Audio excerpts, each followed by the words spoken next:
നമ്മൾ കാണേണ്ടുന്നൊരു സ്വപ്നമാണ് നമ്മൾ മരിക്കുന്ന ദിവസം സ്വപ്നം കാണണം.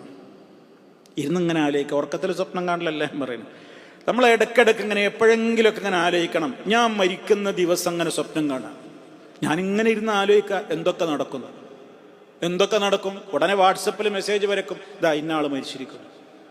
പത്രത്തിൽ വന്നു, വാട്സപ്പിൽ എല്ലാവരും ഇന്നാലില്ലായി ഒക്കെ പോസ്റ്റ് ചെയ്തു. ഒക്കെ എല്ലാവരും ഭയങ്കര സങ്കടവും ദുഃഖമൊക്കെ അറിയിച്ചു. കഴിഞ്ഞു.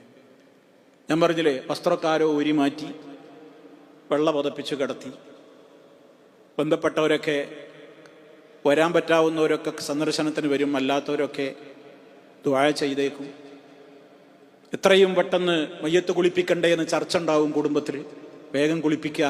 എപ്പോഴാണ് മയ്യത്ത് കുളിപ്പിക്കുന്നത്? അപ്പോഴേക്ക് എൻ്റെ അഡ്രസ്സും പേരും ഒക്കെ പോയി. ഇതുവരെ ഇനീഷലും പേരും അതിൻ്റെ വാലും ഒക്കെ ഉണ്ടായിരുന്നു, ഒക്കെ പോയി, എല്ലാം പോയി. പിന്നെ മയ്യത്ത് കുളിപ്പിക്കണം എപ്പോഴാ ജനാസ എടുക്കുന്നത്? മയ്യത്ത് നേരത്തെ ദൂരത്തുനിന്ന് വരുന്ന ആളുകളുണ്ടാവും. അവർക്ക് ആദ്യം നിസ്കരിച്ചു പോകാൻ വേണ്ടി ആദ്യം നിസ്കരിച്ച് മയ്യത്ത് വെക്കുക.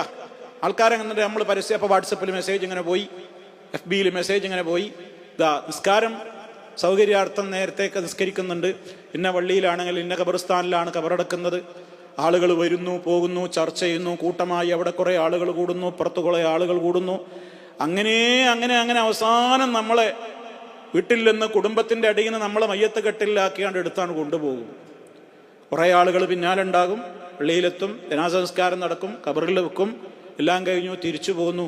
നമ്മളിങ്ങനെ ആലോചിക്കുക, സൂര്യൻ അന്നും സമയത്ത് ഉദിക്കും, സമയത്ത് അസ്തമിക്കും, വാഹനങ്ങളൊക്കെ ഓടും, ഫ്ലൈറ്റുകൾ സഞ്ചരിക്കും, ബസ്സും കാറും ഒക്കെ പോകും, ആളുകളൊക്കെ ഭക്ഷണം കഴിക്കും, സുഖങ്ങളിൽ അർമാദിക്കും, എല്ലാം പോകും. നമ്മൾ മാത്രം ലോകത്തില്ല എന്നേ ഉള്ളൂ. ഇതൊന്ന് ഇടയ്ക്ക് സ്വപ്നം കാണണം. അപ്പം നമ്മളെല്ലാ കിബറും അവിടെ നിൽക്കും.